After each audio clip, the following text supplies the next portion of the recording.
Hello বন্ধুরা, রবিবারে special বানিয়েছিলাম মাটন। তবে মাটনটা কিন্তু আমি একদম আমার পছন্দের বানিয়েছি। আমার পছন্দের মাটন মানেই আলু দিয়ে মাটনের ঝোল। আচ্ছা, এইভাবে কার কার মাটনের ঝোল খেতে পছন্দ অবশ্যই কমেন্টে জানাবেন। আমার কাছে মাটনের যত রকমই আইটেম থাকুক না, সব থেকে গরম ভাতের সঙ্গে এই মাটনের আলু দিয়ে ঝোলটা সব থেকে আমার প্রিয়। তাই আজকে আমি আমার পছন্দের মাটনের ঝোলটা বানিয়েছি। তা কিভাবে বানালাম? প্রথমেই আমি আলুগুলোকে লবণ হলুদ দিয়ে ভেজে নিলাম। তারপরে তেলের মধ্যে তেজপাতা পেঁয়াজ দিয়ে ভালো করে আমি ভেজে নেব। যেই একটু ভালো করে ভাজা ভাজা হয়ে যাবে তখনই আমি দিয়ে দেবো আগে থাকতে বেটে রাখা আদা রসুনের পেস্ট। আদা রসুনের পেস্টটা দিয়ে আরও খানিকক্ষণ কষিয়ে নেব। এবার যেই আদা রসুনের হালকা গন্ধটা চলে যাবে তখনই এখানে একে একে পরিমাণ মতন জিরে গুঁড়ো, ধনে গুঁড়ো, কাশ্মীরি লঙ্কার গুঁড়ো আর লবণ হলুদ দিয়ে আমি ভালো করে মশলাটা কষিয়ে নেব।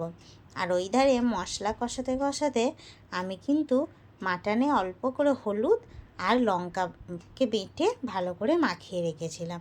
এবার লবণ দিয়ে মাটনটা দিয়ে দিলাম, দিয়ে এবার ভালো করে কষবো ঢাকা দিয়ে বেশ মোটামুটি অনেকটা ভালোভাবে কিন্তু আমি কষে নেব। তো এইভাবে ঢাকা দিচ্ছি আর ঢাকা খুলে সুন্দরভাবে কিন্তু কষিয়ে নিচ্ছি। আচ্ছা, আপনাদের এই কড়াইয়ে করে একবারে সেদ্ধ করা ভালো লাগে না কুকারে মটন ভালো লাগে অবশ্যই কিন্তু কমেন্টে করবেন। তো এবার আমি টমেটো কুচানো আর দিয়ে দিলাম উপর থেকে দুটো বড় বড় গোটা রসুন।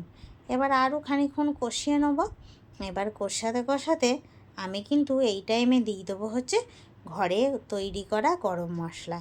এই ঘরে তৈরি করা গরম মশলার সেন্টটা না ভীষণ ভালো লাগে, আমার তো ভীষণ ভালো লাগে। তারপরে আমি আরও খানিকক্ষণ কষিয়ে নিয়েছি।